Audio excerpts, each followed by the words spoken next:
Marcelo, buen día, bienvenido. Muy buenos días, Alberto, ¿cómo estás? Bueno, bien. ¿Cómo andan ustedes por ahí? Bien. ¿Dónde te encuentro a esta hora de la mañana, Marcelo? Mira, por ahora estoy en casa, tenemos una charla familiar hoy y vamos a desarrollarlo. Bien. ¿En qué parte de la casa está Marcelo Abdala? Acá en el cuarto con el mate, con la compañera, con Alejandra, preparándonos para la jornada. Bueno, un saludo a Alejandra. Quiero una descripción del termo y del mate que tiene Abdala. ¿El termo tiene pegotines? Tiene un pegotín, uno solo, para que te lo leo así. A ver. Que dice Sindicatos Industriales. Bien. Bueno, es de la Confederación de Sindicatos de la Industria, que es un nivel nuevo de unidad que se viene construyendo y bueno. Está muy bien. Me lo dieron los compañeros de Popular. A ese termo le... Pero no soy de llenar de pegotines las cosas, ¿sabes? Bueno, pero va a tener que ponerle pegotín a Mariano, ¿eh? Bueno, sí, eso está claro. Y a ver cómo se lo hago llegar. Quiero una descripción del mate. El mate es un mate que me regaló una compañera de Alcam, de Aluminio del Uruguay, que trabajó conmigo y su marido tuvo una dificultad laboral excusa, sí, y nos pidió una mano, ahí se resolvió. Y después me regaló un mate que dice: no es de dormir, es de combate, que es una frase que yo dije una vez en determinado momento y lo puso ahí en el mate, sí, y tiene una bombilla. Es un regalo que me hizo esta compañera. ¿Bombilla curva o recta? Curva en la parte que va más cerca de la boca, digamos, es recta, pero tiene una pequeña curva ahí. Bien ahí. Ese es un invento uruguayo, la bombilla curva, un invento de los camioneros, que lo hacían artesanalmente y luego pasó a ser industrialmente. Bueno, vamos a otro tema después de saber dónde está, en qué marco el secretario general de FUGA. Empecemos por el tema que me parece más importante, que lo tiene ustedes junto a FUGMA, junto a distintos organismos sociales, junto a distintos colectivos, que es la recolección de firmas contra 135 artículos de la ley. ¿Cómo viene ese tema? Bueno, es para nosotros el tema principal de acción del movimiento sindical y popular, por lo menos hasta la segunda quincena de junio, 9 de junio. Yo creo que es un emprendimiento, en último término, de defensa de una democracia profunda. Es notorio que el Poder Ejecutivo resolvió utilizar un mecanismo que es constitucional. La Constitución ampara a cualquier Poder Ejecutivo a presentar una ley de urgente consideración, pero tiene que ser para cosas urgentes, tiene que ser para casos como esta pandemia que estamos sufriendo, como un desastre natural, como un desastre bélico, podríamos decir, o necesidades urgentes, y el Poder Ejecutivo utilizó esta herramienta que está concebida para esas cosas, para presentar todo un proyecto de país, para presentar una ley ferrocarril sin amparar el más mínimo debate, no digo con la sociedad, ni siquiera en el plano parlamentario. Alberto, ¿tú te acordás que cuando nosotros nos invitó el Senado a comparecer para dar opinión sobre la ley de urgente consideración? Sí. Allí estuvimos media hora y casi que nos corrieron, dijeron, bueno, ya está, el tiempo ya pasó, no tuvimos una pregunta, no tuvimos un intercambio. Es decir, el tiempo del debate hasta parlamentario, ni que hablemos del conocimiento de la sociedad, fue exiguo por este método escogido por el Poder Ejecutivo. Por tanto, en primer lugar, es una lucha de carácter democrático para que los temas nacionales se discutan, se profundicen, se apele al conocimiento de la gente, y además desde el punto de vista del contenido, que va muy relacionado con la forma, es un cambio regresivo en una serie de áreas: el rol del Estado en la economía, la educación, el papel de las empresas públicas, las relaciones laborales, los derechos, digamos, de la gente. Por esa razón, para nosotros es el tema prioritario en este momento.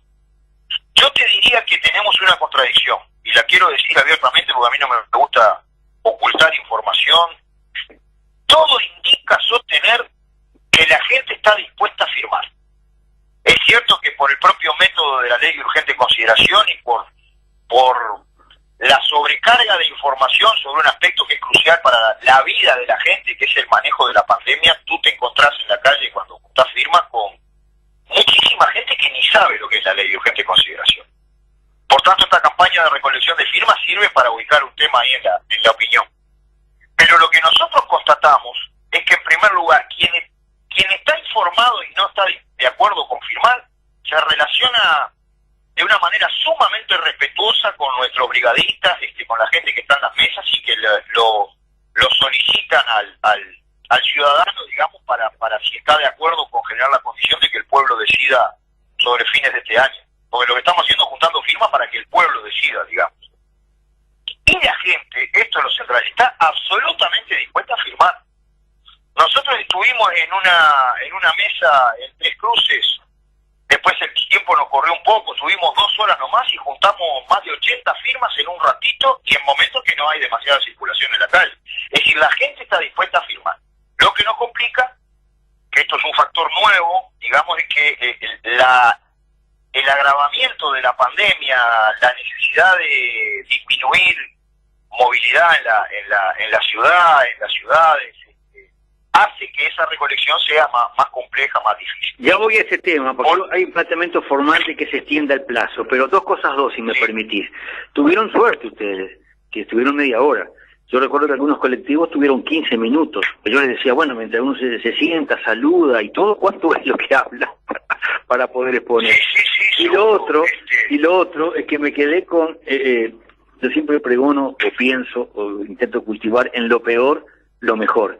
Siento que fue un yerro lo de Rafael Michelini en torno a sus declaraciones, pero esto generó una conferencia de prensa que en alguna medida, no como las cadenas de hecho del gobierno, porque no fue completa, parcialmente la emitieron los canales de la desinformación, y esto mucha gente todavía no sabe o no tomó dimensión de lo que es la LUC. Bueno, este hierro que se intentó, pienso yo, subsanar ayer, logró que mucha gente tomara conciencia de la LUC, pensara y tal vez genere, paradojalmente, más firmas. Es que además nosotros estamos intentando que la campaña de recolección de firmas sea con los más estrictos cuidados sanitarios. Tú vas a ver aquí a la gente recolectando firmas con tapaboca, con mucho alcohol en gel, con medidas para que inclusive la gente se ponga alcohol, digamos, antes y después de firmar. Yo creo también que esa declaración, digamos, mal interpretada, porque en ningún momento la Comisión Nacional dijo, bueno, a nosotros no nos interesa nada, organizamos si es necesario aglomeraciones, se está tratando de hacer todo con el más debido cuidado, pero además, por ejemplo, en el caso del PICNT, nosotros estamos sumamente sincronizados con la Universidad de la República, con todo el saber técnico nacional que viene desarrollando, digamos, las sociedades científicas, el propio sindicato médico, recomendaciones, visiones para defender la vida y para tratar con esta cuestión de la pandemia, que no existe ninguna medida sanitaria que se pueda desarrollar si no hay medidas de fortalecimiento económico-social, por eso nuestra principal reivindicación es el ingreso básico de emergencia. En realidad todo el mundo sabe que estamos haciendo la cosa con la mayor responsabilidad.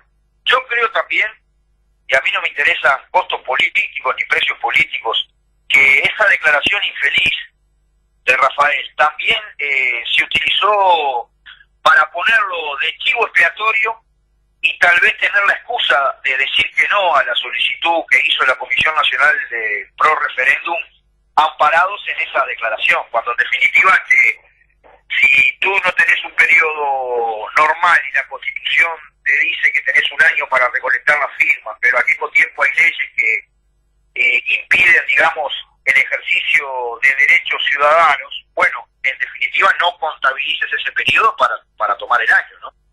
Creo que también hay mucho de utilizar cualquier cosa como chivo expiatorio para esconder realmente la posición que tienen muchos al respecto de la cuestión de la democracia, ¿no? ¿Cómo viene la coordinación? Porque en esta recolección está la Central de Trabajadores, está el Frente Amplio, está FUCBA, está este colectivo de feministas, está el colectivo de medio ambiente, después hay pequeños nucleamientos, pienso por ejemplo en la comisión, la Feria del Parque Rodó, distintos nucleamientos que se han ido sumando a la intersocial. ¿Cómo está funcionando la coordinación? ¿Es real? ¿Es afectada? Bueno, hay un equipo que se reúne de manera semanal, en donde, sin desmedro de las cosas que hace cada organización, que además son organizaciones, como tú decís bien, distintas, de distinto tamaño, de distinta inserción nacional, se es muy respetuoso de las actividades que cada uno va desarrollando, pero allí se planifica de manera regular, digamos, lo que se hace en común. Así que yo por lo menos tengo la valoración de que desde el punto de vista de la coordinación de las cosas comunes se viene muy bien. Hay una reunión de carácter semanal todos los lunes a la tardecita.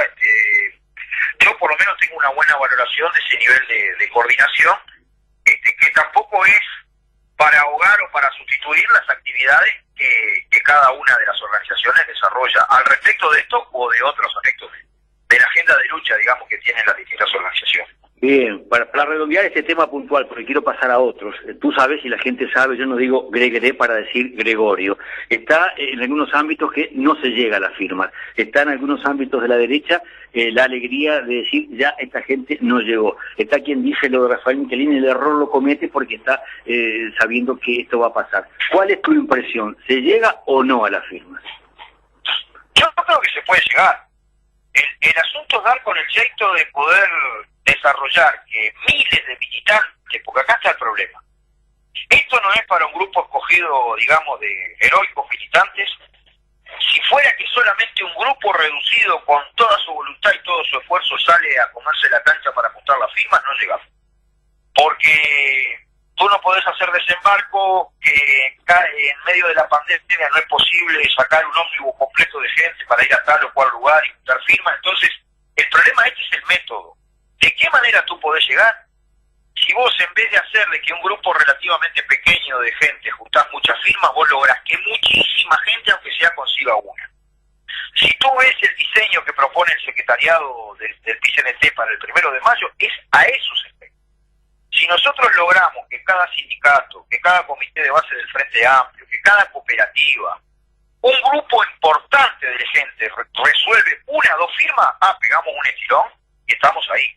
Este es un pueblo que no renuncia a las luchas y que en más de una oportunidad le ha dado sorpresas, no solamente a las clases dominantes, sino a todo el mundo, de gestas en las cuales efectivamente, con todo el viento en contra, porque si hay algo que no se puede tener más viento en contra para esta batalla es en este tema, ¿no? Fíjate, el cerco mediático y la hegemonía mediática del Poder Ejecutivo y la derecha, que es un día sí y otro también, permanentemente bombardeando a la gente con sus puntos de vista. Una pandemia que no te permite mover. Si hay un tema que hay viento en contra, es este. Pero yo por lo menos tengo la esperanza de que se le pueda dar una sorpresa a quienes dicen que no llegamos. Y bueno, para esos efectos se va a ser clave la reunión de la mesa representativa del PCNT que vamos a hacer este miércoles, que va a definir las características del 1 de mayo y la puesta en marcha de un plan de acción que al principio tiene como centro las firmas, más adelante tendrá consejo de salario, negociación colectiva de trabajadores públicos, otras temáticas que la propia votación del soberano, si partiendo de la base de que llegamos, yo creo que es una batalla linda para darla, y que la suerte no está echada, depende de la gente. Hablando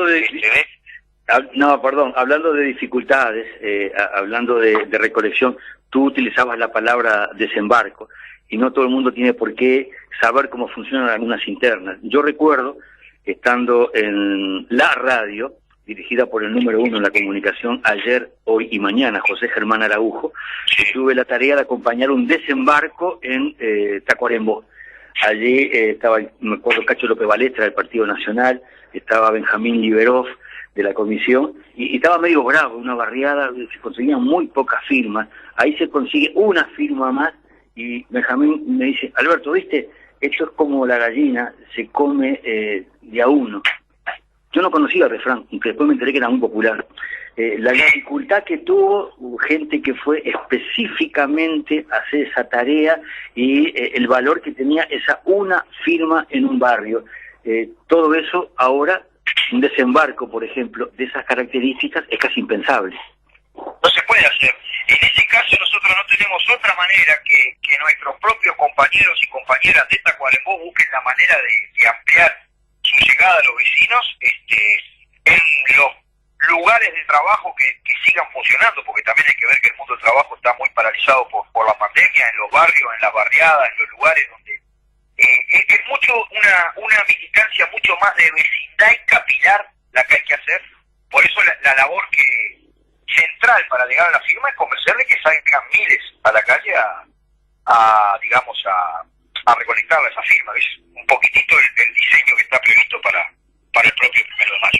Al secretario general del PCNT lo consultan dos temas que han estado aquí en la rueda. Uno fue con el presidente de SUTEL, está arremetida ahora con el tema numérico, está arremetida en lo que tiene que ver con desmantelar a Antel y la poca trascendencia que tuvo la protesta del sindicato.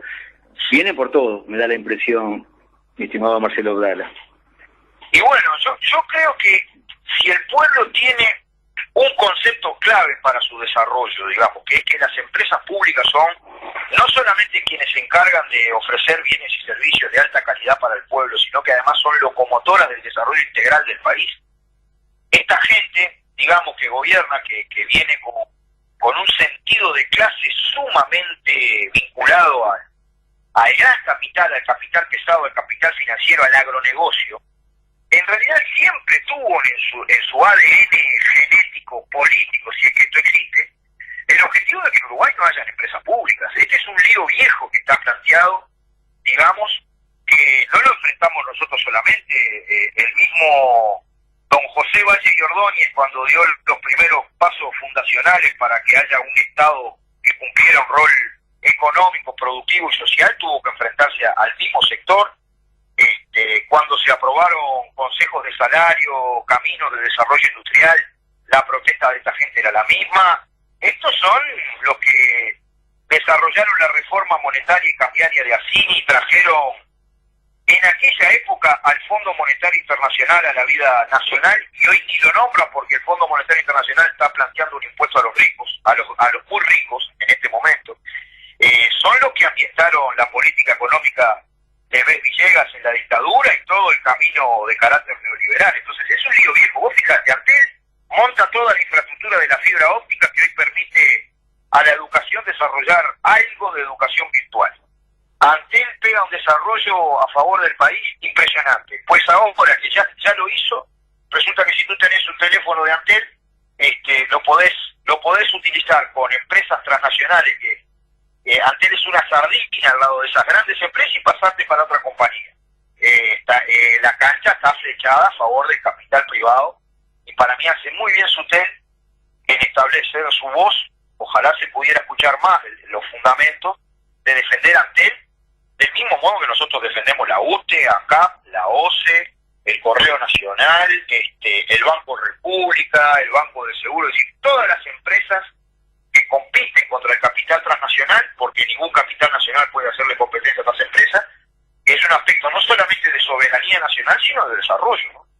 Pero es increíble que tanto, yo lo digo más claro, hay que ver el pedigrí, la trayectoria de la gente que está comandando la propia Antel y la propia USEC, eran de la alta gerencia de empresas privadas.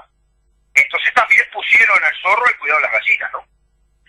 Cuando la concesión en La Aguada, en La Paloma, departamento de Rocha, el complejo Vladimir Turiansky, se le da el alta y se anuncia un barrio privado. Hicimos algún comentario aquí, leímos la carta de Fernando Pereira, y mucha gente quedó conmovida, no se imaginaba que también iban a ir por esa área. ¿Cómo se llegó a eso? ¿Cómo llegaron a perder ese complejo? En su momento, la Intendencia Municipal de Rocha veía cómo se caía a pedazos el viejo camping, creo que se llamaba Los Delfines, si no estoy equivocado, y bueno, y se iba deteriorando su infraestructura, iba a ir a todo un problema, y se le ofreció como dato a la central para ver si lo podía levantar. La central lo agarró, le tomó terrible cariño a ese camping, lo mejoró, invirtió un montón de dinero, lo puso accesible a la familia de los trabajadores. Pero bueno, es así, vino otra gente con otras prioridades, debería tener algún tipo de compromiso preelectoral. Ya había dicho en la campaña electoral que si ganaba ese camping se lo sacaba al PCNT. Esto va vinculado a grandes campañas mediáticas, ¿no? El estiércol destilado contra la vida del movimiento obrero, sus sindicatos, sus militantes, sus dirigentes, a esta altura pesa toneladas. Entonces, ellos hacen una campaña donde generan un malestar contra determinado sector para legitimar medidas que luego hay que ver qué sentido de clase tienen también. Si van a ser un barrio privado, como es lo que se está diciendo, o van a invertir en un mega casino por allí, evidentemente que, bueno, una cosa que venía funcionando bien, transparente, accesible a las familias de todo el mundo, porque no se le pedía pertenencia sindical a la gente para ir, pero tenía precios accesibles para una familia trabajadora, ahora va a ser para otro sector social. No es que no lo hayan dicho desde un punto de vista preelectoral, lo que pasa es que ahí uno se da cuenta que esta gente viene a deshacer todo avance democrático, digamos, que se haya desarrollado en la sociedad uruguaya en los últimos años. Sí, y ese anuncio acompañado de algunos adjetivos que a mí me cuesta creer que se hubieran empleado. En algunos ámbitos municipales se hablaba, terminemos con estos pichis sindicalistas. Y bueno, así piensan, que un trabajador, que un laburante, digamos, de la industria, de la construcción, del comercio, es eso. Esa es la gente que está gobernando en este país. Bueno, ¿cómo ve la central el tema teletrabajo, que de una u otra forma se está imponiendo? Bueno, que requiere todo un trabajo, digamos, en la medida de que esto se convierta en un elemento estructural y se mantenga, requiere una discusión de alto vuelo sobre el trabajo del futuro y de qué manera dotamos de derechos a trabajadores que en caso de teletrabajar, no solamente deben ver sus derechos laborales garantizados, sino que hay que abrir otro tipo de estudios, de procesos y de negociación, porque aparecen otro tipo de problemas, desde quién se hace cargo de la infraestructura necesaria, digamos, para que se pueda desarrollar el teletrabajo, el derecho a la desconexión, probablemente trastornos y enfermedades laborales nuevas todavía que no conocemos al detalle, que puedan surgir ante el eventual estrés que puede generar para la gente que trabaja, digamos, desarrollar simultáneamente labores laborales con tareas, digamos, de reproducción de la vida en la casa. Hay muchas cosas que requeriría una discusión especial del ámbito, digamos, de gobernanza de las relaciones laborales. Me refiero al Consejo Superior Tripartito, a los efectos, digamos, de trabajar en esas cuestiones. En algunos sectores es muy difícil aplicar el teletrabajo porque es mucho más fácil aplicarlo en labores administrativas. Obviamente que en otros sectores, la construcción, la industria, todo lo que tiene que ver con la elaboración manufacturera, es prácticamente aplicable solamente en cuestiones de administración, pero está muy bueno poder estudiar y abrir esa discusión para ponerle la mayor cabeza posible, porque no se sabe, no hay receta para eso y hay que crear tal vez criterios nuevos. Lo otro es que en estas condiciones yo creo que es bien importante lo que se está discutiendo y lo que se está resolviendo en España. Van a trabajar 4 días a la semana. Todo lo que tiene que ver con las nuevas tecnologías y el trabajo, a principios del siglo XXI, yo creo que de a poco hay que ir empujando y despertando una ola como la que hubo fines del siglo XIX, principios del XX, vinculado a la reducción de la jornada de trabajo. Es necesario encontrar formas, digamos, de profundizar en ese sentido, entre otras cosas, porque es central, digamos, que los lugares de trabajo que se vayan desarrollando estén lo mejor y equitativamente repartidos con la gente. Por tanto, la perspectiva de la reducción de la jornada de trabajo es una perspectiva que por lo menos nosotros vamos a empujar en todos los planes. algunas áreas se ha logrado que quien esté realizando teletrabajo reciba una pequeña partida porque, bueno, está poniendo su casa, su luz, todo, la computadora, en fin, todos los implementos. La Intendencia de Montevideo, por ejemplo, dio un pequeño plus, pero esto ha generado voces en contra, esto ha generado polémica. ¿Cuál es la opinión formal del PIT-CNT en torno a este suplemento que deben recibir los trabajadores públicos y privados por llevar adelante teletrabajo? Mira, nosotros no tenemos una posición específica, pero a mí me parece absolutamente razonable que si tú sos trabajador asalariado y tu empleador pone los medios de producción, si tú, por un cambio en la condición de trabajo, de que en vez de ir a un lugar de trabajo a trabajar, lo tienes que hacer desde tu casa, no tenés por qué estar financiando al empleador los medios de producción que utilizas para trabajar. Ahí está la computadora, la casa, la energía eléctrica que se consume, el wifi que se paga, en el caso de que se pague, que una cuota parte X de eso tiene que ser por cuenta del empleador. Yo estoy absolutamente de acuerdo. Pero en realidad, opinión formal del PIT-CNT, Alberto, no existe. Lo que sí existe es que este es un asunto que debe ser regulado a nivel de problemas nuevos, regulaciones nuevas, digamos, y que eso debe ser discutido en el Consejo Superior Tripartito. En torno a consultas puntuales, la última, hay un pequeño impuesto acotado por 2 meses a altos sueldos en la actividad pública debido a esta crisis que estamos atravesando. Yo me pregunto por qué esto mismo no se traslada a la empresa privada y sobre todo me pregunto por qué no se aplica también al capital. Pero en torno al impuesto que está vigente, empleados públicos, ¿cuál es la opinión del PIT-CNT? Bueno, ni bien se anunció ese criterio, el PIT-CNT emitió una declaración en el sentido de la reflexión que tú hacías, Alberto. Es decir, en primer lugar, si hay un impuesto a determinadas franjas de ingreso, ¿por qué no es general? En segundo lugar, ¿por qué tiene que ser solo a la forma del ingreso que está remitida al salario? ¿Por qué no hay un impuesto a la gran riqueza del país? Porque si hay que poner el hombro, desde el punto de vista de generar las condiciones de aumentar el espacio fiscal en medio de esta pandemia, bueno, puede ser hasta bienvenida la propuesta, pero que no sean siempre los mismos los que aportan. Aquí hay sectores que no han dejado de capturar rentabilidad, que en definitiva no ponen nada, ¿no? Y desde el otro asunto, yo lamento profundamente que el gobierno no estuvo dispuesto a jugar en la cancha grande de un diálogo nacional para resolver medidas, digamos, que atenúen la pandemia, entre las cuales nosotros obviamente que estamos interesados en formas, digamos, de ingreso básico de emergencia que permitan a la gente que no se está pudiendo mover, y por tanto que han sido radicalmente disminuidos sus ingresos, alguna forma, digamos, de un estado presente, un estado activo, un estado contracíclico que con este ingreso básico de emergencia genere las condiciones no de vivir, digamos, ni de tirar manteca al techo menos, pero por lo menos de tener las necesidades básicas relativamente cubiertas, ¿no? Así que a la hora de poner siempre para el lado del trabajo, nunca para el lado de la riqueza y del capital, y a la hora de aportar, bueno, lamentablemente sigue siendo más importante la cuestión, digamos, del déficit fiscal que la cuestión del déficit humano.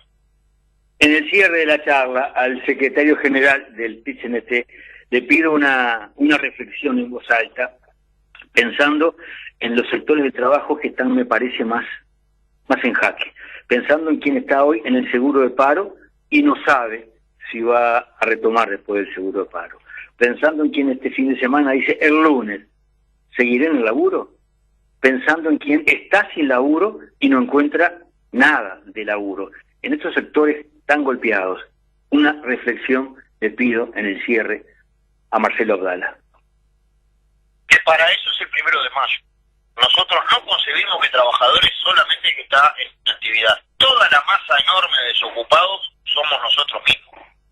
El 1 de mayo tiene esa consigna de primero el trabajo y tiene una consigna de recolectar solidaridad para las ollas populares, pero además el PIT-CNT ha planteado la necesidad de inversión pública, la necesidad de compras del Estado para generar proveedores nacionales que generen trabajo. A esa gente que tú mencionás, que somos nosotros mismos además porque estamos en los distintos gremios, de juntarse, de seguir en contacto con el compañero de trabajo, de generar las condiciones de que la red colectiva genere los caminos de la solidaridad, no solamente hoy para defender los derechos, sino mañana para retomar la iniciativa programática y para generar un proceso de acción que efectivamente, como va a empezar a suceder en otros países de América Latina, yo siempre miro mucho lo que sucede en Brasil porque es la columna vertebral del continente, poder efectivamente en estos tiempos relativamente oscuros en algún momento retomar la iniciativa para una vida feliz. Y mientras, mucha solidaridad y mucha participación. El 1 de mayo tiene como bandera central el trabajo y la solidaridad, así que